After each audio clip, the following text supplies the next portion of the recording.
I'm told this is the first of many meetings as elected officials work to address the nearly 15% of all Kentuckians living in poverty. These five are some of the most used public benefits. Lawmakers in Frankfort met Wednesday to start the conversation, but Senator Gerald Neal of Louisville says the problem isn't new. I see it all the time. As long as I have been into policy work and beyond, I've gotten all kinds of people who are challenged by the circumstances that they're in. Kathy Dykstra with the Family Scholar House says the benefit cliffs are an ongoing issue for her clients, who are often single parents back in the classroom trying to succeed, or someone getting a small raise that can push them off the cliff with an unexpected decrease in government benefits. It is a disincentive to work, and they have to become very skilled in figuring out how much can I make without losing the health care I need for a child with sickle cell anemia, or the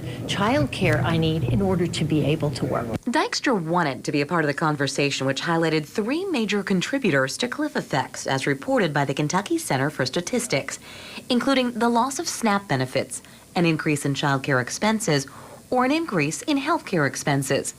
Those who have studied the numbers say even a few dollars translates into a big difference for many families. If the family got a raise, if the adult in the family only got a raise to $23, they would experience a $13,000 drop in net resources. Republican Representative Jonathan Dixon of Henderson formed the task force in hopes of moving individuals and families forward while positively impacting the workforce.